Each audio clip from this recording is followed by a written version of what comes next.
80 বছরের বুড়ি অবশেষে কি হয়েছে শুনেন। মাবিয়া পুত্র এজিদ,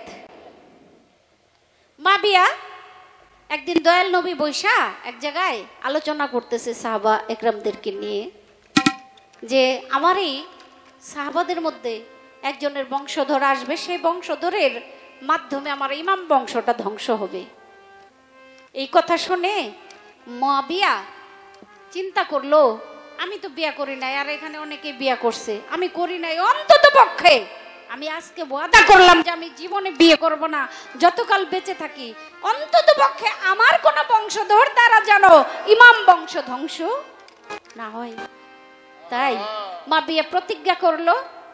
আল্লাহর কি কর্ম, এই মা বিয়া হঠাৎ করে একদিন প্রস্রাব করতে গেছে, আর পুরুষঙ্গের মধ্যে কি যে লাগলো, এমন ব্যথা যন্ত্রণা শুরু হয়েছে, ব্যথায় কাতরাইতেছে।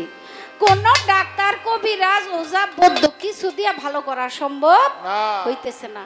অবশেষে আমার নবীকে সংবাদ দিছি, নবী গো, আপনারই সাহাবী মাবিয়া সে এমন অসুস্থ, এমন ব্যথায় কাতরাচ্ছে, আপনাকে খবর দিছে। সে নবী আসছে, আইসা সমস্ত ঘটনা শুই না এক গ্লাস পানি নিয়ে সবে মাত্র ফু দিবে। আল্লাহ বলছে, দোস্ত আপনি পানিতে ফু দিয়েন না, কারণ পানিতে ফু দিলেও মাবিয়া ভালো হবে না। তাহলে মাবিয়া ভালো হবে কিভাবে? মাবিয়া ভালো হবে যদি মাবিয়া বিবাহ করে। তুমি চোরকে বলো করতে চুরি, গিরস্তে ধরো, আবার পঙ্খী হইয়া উড়ালে দিলে, ওই আবার পঙ্খী হইয়া উড়ালে দিলে, বেদ হইয়া তীর মারো রে বন্ধু, কত রঙের প্রীতি তুমি জানো, কত রঙের প্রীতি তুমি জানো রে বন্ধু, কত রঙের প্রীতি তুমি জানো। মুয়াবিয়াকে ওই মুহূর্তে আমার নবী পানি ফুদিয়া খাওয়াইলে মুয়াবিয়ার ব্যথা সেরে যেত, আর জীবনে বিবাহ করতে হইতো না, আর তার ঘরে এজিদ জন্ম নিত না, আর এই এজিদ দ্বারা ইমাম বংশকে ধ্বংস করা যেত না। আল্লাহ বলে, দোস্ত তুমি পানি ফুদাও বন্ধ করো, বিয়ে করাও তাড়াতাড়ি। ও প্রতিজ্ঞা করছে বিয়ে করবে না। আল্লাহ বলে, দোস্তরে বিয়ে করতে বলো সুস্থ হইতে চাইলে।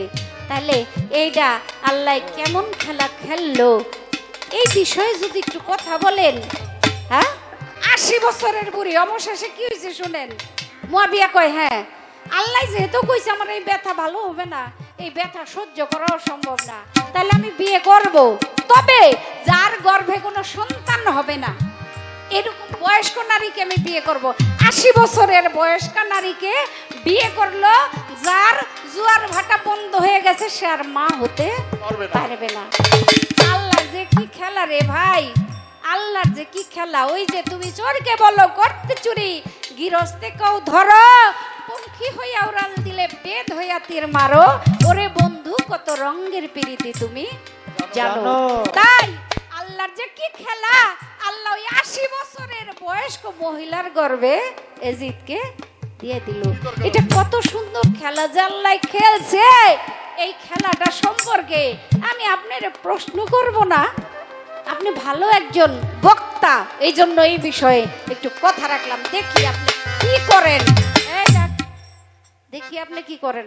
করেন কি, যারা বড়শি ভাই মাছ ধরতে যায়, ভালো ভালো আধার লইয়া একের বড় বড় বোয়াল ধরতে চাই, এমন আধার ফিক্কা মারছে, বোয়ালে মনে করছে আমি তো 1 সপ্তাহ 10 দিন 1 মাস এরকম খানা খাই নাই। খাপ করে যখন গিল্লা বসে টাগরাই উঠায়, হমানে বসিয়ালায় টাইনা উঠায়। তখন কি আপনি কি টাগরাই বিন্দাইবেন আমার আধার, না কি করবেন? এই জিনিসটা একটু বোঝার বিষয় আছে। হ্যাঁ,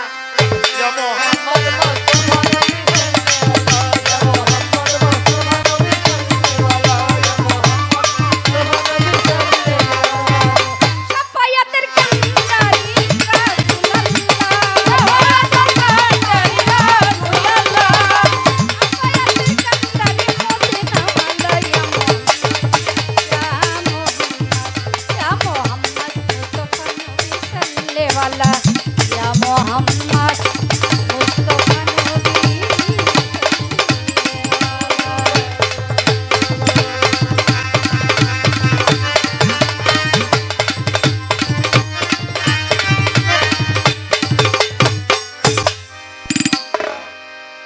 আমার একটা সাউন্ড একটু মনে হয় কেমন যেন ভাসমান করে দেন, ঠিক আছে? সাউন্ড আছে কিন্তু একটু ভাসমান করে দেন। মেলি গলা না, একটা চিকন সাউন্ড, আবার চিকন, তাহলে কেমন হয়? এটা একটু মোটা করেন, হ্যাঁ ঠিক আছে না?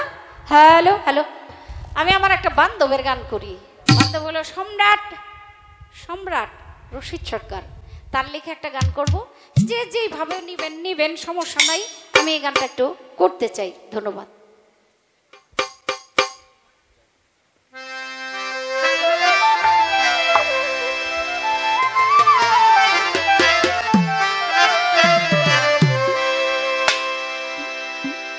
আমার মন তো ঘরে বসে না।